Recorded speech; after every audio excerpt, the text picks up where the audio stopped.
नमस्कार प्यारे बच्चों, एक बार फिर से आपका स्वागत है।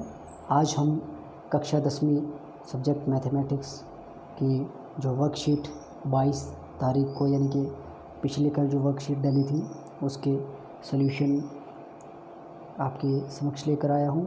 जो क्वेश्चंस उसमें पूछे गए थे वर्कशीट में उनको कैसे सॉल्व करना है वो मैं आज आपको बताऊँगा। तो प्यारे बच्चों, आपके जो वर्कशीट थी उसमें 3 क्वेश्चन दिए गए थे। एक था कि आपने प्रूव करना था, फर्स्ट क्वेश्चन जो था उसके 3 पार्ट्स थे, अलग अलग पार्ट्स थे कि prove that √3 is an irrational, √5 is irrational and √7 is irrational. कि √3 एक अपरिमेय संख्या है, √5 एक अपरिमेय और √7 भी एक अपरिमेय, आपको प्रूव करना था। उसके बाद सेकंड क्वेश्चन था कि आपको चेक करना है कि √4 जो वो इर्रेशनल नंबर है या नहीं। अगर है तो भी कारण देना है, नहीं है तो भी कारण देना है। उसके बाद आपको कुछ पेयर्स दिए थे, नंबर्स के पेयर्स दिए थे, वो आपको चेक करने थे कि वो को प्राइम है या नहीं है। वो पेयर्स मैं आपको बाद में बताऊंगा। उससे पहले हम क्वेश्चन नंबर 1 से स्टार्ट करेंगे। तो प्यारे बच्चों, क्वेश्चन नंबर 1 को स्टार्ट करने से पहले हम एक इम्पॉर्टेंट थ्योरम है उसको समझेंगे, और वो थ्योरम है 1.3, प्रमेय 1.3 आपकी किताब में है। NCERT की जो 10th क्लास की बुक है उसमें दिया है प्रमेय 1.3। वो बोल रही है प्रमेय कि मान लीजिए P एक अभाज्य संख्या है, यदि P a² को विभाजित करती है तो P a को भी विभाजित करेगी, जहाँ a एक धनात्मक पूर्णांक है। प्यारे बच्चों, अभाज्य वर्ड जो है ना, इसके ऊपर थोड़ा सा जोर देना है यहाँ पर, क्योंकि अब जो भी बात होगी अभाज्य की होगी, ठीक है। तो बोल रहा है कि P कोई अभाज्य संख्या है, मतलब P 2 भी हो सकता है, 3 भी हो सकता है, 5 भी हो सकता है, 7 भी हो सकता है, 11 भी हो सकता है, 13 भी, 17 भी, मतलब होगा P जरूर होगा, लेकिन क्या होगा, वो सिर्फ और सिर्फ अभाज्य संख्या होगी, इंग्लिश में प्राइम नंबर होगा। वो a² को विभाजित करता है, मतलब a कोई नंबर है आपके पास, और नंबर है क्या, धनात्मक पूर्णांक है, 1 2 3 4 5 6 7 8 9 10 कुछ भी हो सकता है, ठीक है। तो ये बोल रहा है कि अगर P जो है वो a² को विभाजित करती है तो P जो है वो a को भी विभाजित करेगा, ठीक है। कहने का मतलब है कि अगर P, मान लो मैंने a ले लिया 4, तो P अगर 16 को डिवाइड कर रही है तो P 4 को भी डिवाइड कर रहा है, ठीक है। कहने का मतलब है कि अगर P जो है वो किसी नंबर के वर्ग को फाइंड कर रहा है, किसी नंबर के वर्ग को डिवाइड कर रहा है तो उसके वर्गमूल को भी डिवाइड करेगा, ठीक है। जैसे मैंने बोला कि P जो है वो 16 को डिवाइड करता, तो P जो है वो 16 का वर्गमूल 4 को भी डिवाइड करेगा, ये थ्योरम बोलती है ऐसा, ठीक है।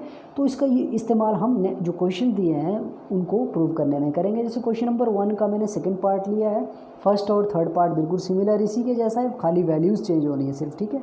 जो करने का तरीका है वैसा ही रहेगा, वर्डिंग पूरी की पूरी क्वेश्चन में सेम रहेगी। बस जैसे मैंने यहाँ पे लिखा है ना, सिद्ध कीजिए कि √5 एक अपरिमेय संख्या है, और बाकी के क्वेश्चन में जहाँ √3 है, जहाँ √7 है, तो वहाँ आपने पूरा यही सेम लिखना है, सिर्फ 5 की जगह वहाँ 7 करना है, 7 वाले में 7 करना है, 3 वाले में 3 करना है, बाकी वर्डिंग वही रहेगी, ठीक है।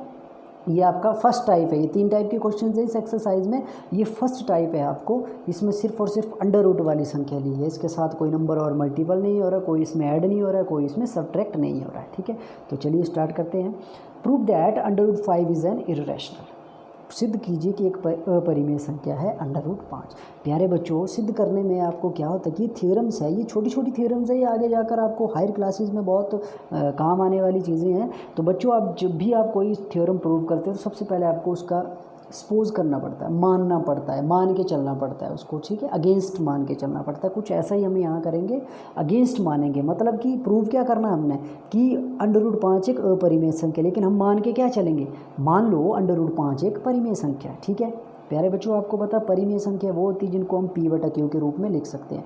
तो आपने मान लिया इसको, ठीक है, मान लिया आपने कि √5 एक परिमेय संख्या है, ठीक है। अब √5 परिमेय संख्या है तो इसका मतलब क्या हुआ, देयरफॉर √5 को हम क्या लिखते हैं, बटे में लिख सकते हैं, P/Q। यहाँ पर A/B लिया है क्योंकि डिफरेंट क्वेश्चन है, तो यहाँ पे P/Q भी ले सकते हो आप, लेकिन यहाँ A/B लिया है तो इसको थोड़ा सा हम डिफरेंट तरीके से करने की कोशिश कर रहे हैं। तो √5 को हम बटे के रूप में लिख सकते हैं, P/Q, यानी कि A/B लिख दिया हमने √5 को, क्योंकि परिमेय संख्या भाई मान लिया ना हमने इसको।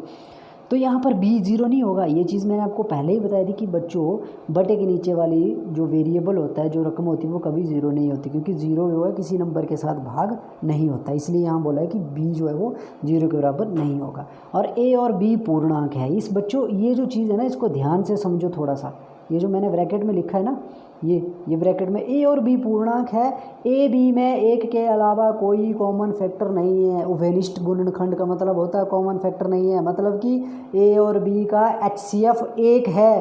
प्यारे बच्चों परिमेय तो मान लिया आपने a/b, लेकिन आपको एक बात ध्यान रखना कि ए और बी ऐसी संख्याएं हैं जिनका जो कॉमन फैक्टर निकालें, अगर HCF निकालें तो वो 1 आता है, इसके अलावा कुछ भी नहीं आता है। ठीक है, इस चीज़ को आपने यहाँ याद रखना है, नोट कर लेना, और ये इस क्वेश्चन में लिखना इंपॉर्टेंट है बहुत ही। ठीक है, तो यहाँ से अगर मैं इस b को इधर ले जाता हूँ √5 के साथ, तो ये b गुणा √5 हो जाएगा, मतलब a बराबर है b गुणा √5 हो गया आपका। ठीक है, दोनों तरफ मैंने स्क्वायर कर दिया, अंडर हटाने के लिए दोनों तरफ स्क्वायर करिए, तो a का स्क्वायर क्या हो गया, बराबर है √5 का स्क्वायर 5 हो जाएगा, और b का स्क्वायर b स्क्वायर हो जाएगा। ठीक है, क्योंकि आपको पता है अंडर का स्क्वायर जब करते हैं तो स्क्वायर से अंडर कट जाता है, तो ये a स्क्वायर बराबर है 5b स्क्वायर आ गया, और इसको मैंने दे दिया समीकरण 1 दे दिया इसको। ठीक है, उसके बाद अब बच्चों आप देख रहे हैं कि जो 5 है ना, ये a स्क्वायर को डिवाइड कर रहा है, क्योंकि इस 5 को मैं अगर इस तरफ लाऊंगा तो ये कहाँ चला जाएगा, a स्क्वायर के नीचे चला जाए। बोलने का मतलब है कि 5 जो है वो a स्क्वायर को विभाजित करता है। ठीक है, तो प्रमेय 1.3 के अनुसार क्या बोला था, जरा रिमाइंड करो, रिकॉल करो ऊपर। p जो एक अभाज्य संख्या है बच्चों, 5 एक अभाज्य संख्या है ना, है 5 अभाज्य संख्या, तो 5 अगर a स्क्वायर को विभाजित कर रहा है तो 5 a को भी विभाजित करेगा। ये मैं नहीं कह रहा हूँ, ये स्टेटमेंट कह रही है थ्योरम, जो प्रमेय 1.3 है। ठीक है, इसी का इस्तेमाल करें। ठीक है, तो ये जो कह रहा है ना कि प्रमेय 1.3 से 5 a को भी विभाजित करता है, इसको मैंने नंबर 2 मान लिया। ठीक है, उसके बाद मैंने क्या कर लिया कि b स्क्वायर को मैंने कोई नंबर b, अब कोई संख्या ना यहाँ पर कोई पूर्णांक है, मैंने इसको k मान लिया। ठीक है, यहाँ से मैंने जब किया तो इसको b a को मैंने बराबर है 5k लिख लिया। ठीक है, 5k का मतलब है कि ये क्या है, ये जो लिखा है ना k का मतलब है कि कोई पूर्णांक है। ठीक है, अब मैंने क्या किया, इस a = 5k को इक्वेशन नंबर 1 में रख दिया। समीकरण 1 कहाँ है, ये समीकरण 1। ठीक है, इसमें रख दिया, तो a का स्क्वायर मतलब 5k का स्क्वायर बराबर है 5b का स्क्वायर। जब इसको मैंने सॉल्व किया तो प्यारे बच्चों अगले स्टेप में मैंने क्या डाला कि 5 का स्क्वायर 25 हो गया, k का स्क्वायर k स्क्वायर हो गया, बराबर है 5b स्क्वायर, वैसे ही आ गया। उसके बाद जब मैंने कट किया तो 5 के साथ 25 कट गया, ये 5 × 5 5 5 25, तो ये आ गया आपका 5k स्क्वायर बराबर है b स्क्वायर। तो प्यारे बच्चों एक बात अब और आपको यहाँ से देखने को मिल रही कि ये जो 5 है ना, अगर इस b स्क्वायर को मैं यहाँ ले आऊँगा तो ये बटे में के नीचे चला जाएगा। ठीक है, तो 5/b स्क्वायर हो जाएगा, ये k स्क्वायर बराबर है 1 हो जाएगा ये। ठीक है, तो मतलब 5 जो है वो b स्क्वायर को विभाजित करता है। ठीक है, अब 5 b स्क्वायर को बच्चों विभाजित कर रहा है तो 5 जो है वो b को भी विभाजित करेगा। ये कौन कह रहा है, ये मैं नहीं कह रहा हूँ, ये थ्योरम 1.3 कह रही है। ठीक है, 1.3 प्रमेय कह रही है, उसी का इस्तेमाल हमने करना है।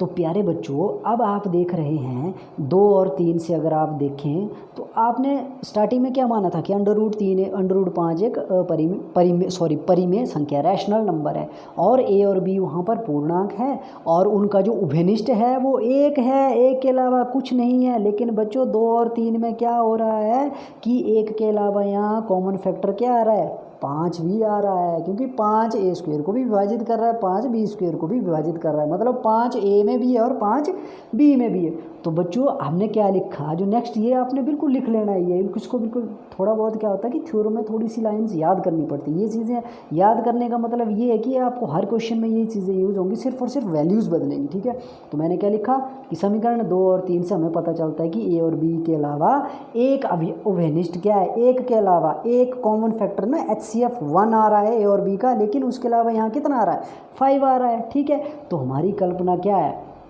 क्या कल्पना थी जो की थी आपने पहले कि a और b में एक के अतिरिक्त उभयनिष्ठ नहीं है, लेकिन वो कल्पना क्या होगी, गलत होगी। गलत होगी वो कल्पना, कैसे गलत होगी, क्योंकि हमने क्या माना था कि √5 एक परिमेय संख्या है। ठीक है, लग गया पता, √5 एक परिमेय संख्या है, लेकिन जो हमने उसमें एक चीज़ नोट की थी ना कि a और b जो है वो आपस में क्या है, को प्राइम है। मतलब एक को प्राइम का मतलब होता है कि उनका HCF जो है वो 1 के अलावा और कुछ नहीं है। लेकिन 2 और 3 स्टेटमेंट, ये जो 2 और 3 समीकरण आए हैं ना, इसमें तो 5 भी आ रहा है कॉमन फैक्टर। ठीक है, तो हमारी जो स्टेटमेंट जो हमने मानना था वो गलत हो गया। कैसे गलत हो गया, जो हमने सपोज किया था। ठीक है, कैसे गलत हो गया कि a और b एक अतिरिक्त, a और b में एक के अतिरिक्त उभयनिष्ठ नहीं है, लेकिन यहाँ 5 आ गया, तो हम यहाँ लिखेंगे कि ये विरोधाभास हमें त्रुटिपूर्ण कल्पना के कारण प्राप्त हुआ कि अंडर रूट क्या कल्पना क्या थी कि √5 एक परिमेय संख्या। इसलिए बच्चों √5 एक परिमेय संख्या ना होते हुए कैसी संख्या है,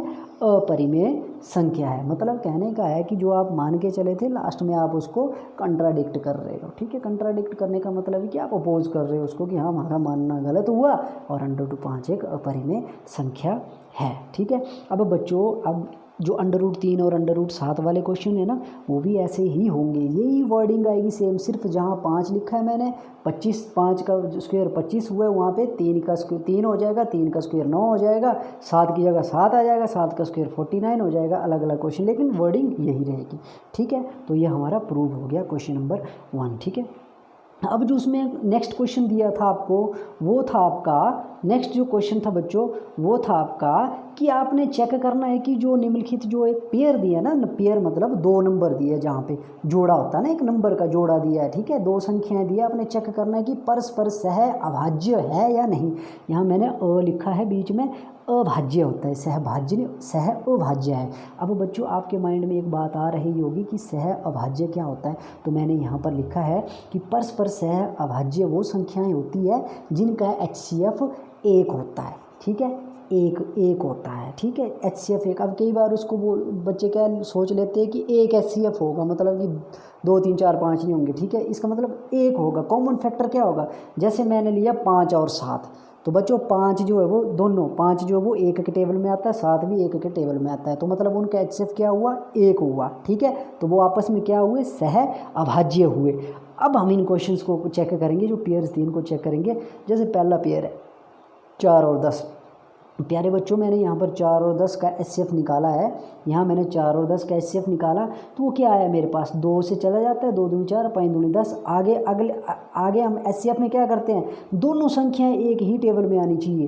तो अब कोई भी हमारे पास ऐसा पढ़ा नहीं है जिसमें 2 भी आता हो 5 भी आता हो, ठीक है, तो हम यहाँ तक स्टॉप कर देंगे इसको, ठीक है। तो मतलब क्या हुआ, HCF कितना आया, 2 आया इसका, ठीक है। तो क्या हुआ, क्योंकि को प्राइम कौन से नंबर्स होते हैं, सह अभाज्य कौन सी संख्याएं होती है जिनका HCF 1 के अलावा कुछ नहीं होता है, मतलब कि यहाँ पे HCF 2 आ रहा है तो ये को प्राइम नहीं है। 4 और 10 जो है वो आपस में को प्राइम नहीं है, ठीक है, तो ये पहला वाला जो है वो नहीं होगा।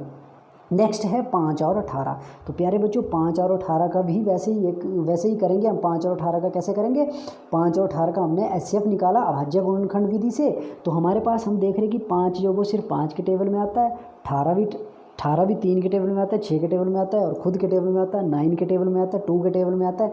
लेकिन कोई भी ऐसा टेबल नहीं है जिसमें 5 भी आता हो 18 भी आता हो, तो मतलब दोनों में कॉमन क्या आ रहा है, जो दोनों में प्रस्तुत है 1 है सिर्फ, ठीक है। तो इनका परस्पर जो ये जो दोनों नंबर्स है 5 और 18 ये को प्राइम है, मतलब परस्पर सहभाज्य है।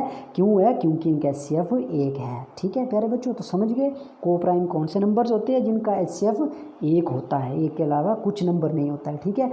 और जो को प्राइम आपस में कौन सी संख्या नहीं होती है को प्राइम, जिनका HCF 2 3 4 5 6 7 8 वगैरह आ जाए, मतलब 1 के अलावा कोई और संख्या आ जाए, ठीक है। तो वैसे ही आप 6 18 का भी कर सकते हैं, ये भी आपस में को प्राइम, ये आपस में को प्राइम नहीं है, ठीक है, ये आपस में को प्राइम नहीं है। क्यों नहीं है, क्योंकि 6 जो है वो 2 के टेबल में भी आता है, 18 भी 2 के टेबल में आता है, तो इनका HCF आएगा।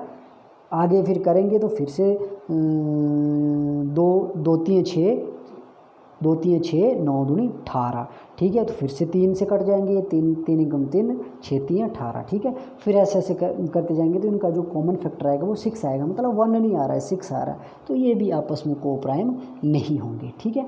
तो प्यारे बच्चों ये ऐसे इस तरह से आप बाकी के प्रश्न भी करेंगे, ठीक है। मैं उम्मीद करता हूँ कि आप सभी को ये समझ आ गए हैं। बस बच्चों क्या होता है कि थोड़े से जो जैसे ये परस्पर युग्म बोला है कि युग्म जो परस्पर सहभाज्य हैं, आपने चेक करने, तो आपको अगर सहभाज्य जो वर्ड है इसके बारे में पता है, इसकी डेफिनेशन पता है, को प्राइम की डेफिनेशन पता है, तो आप अपनी मतलब कॉमन सेंस लगाकर ही बिना HCF निकाले या ऐसे देख के बता सकते हो कि ये सहभाज्य है या नहीं है, ठीक है।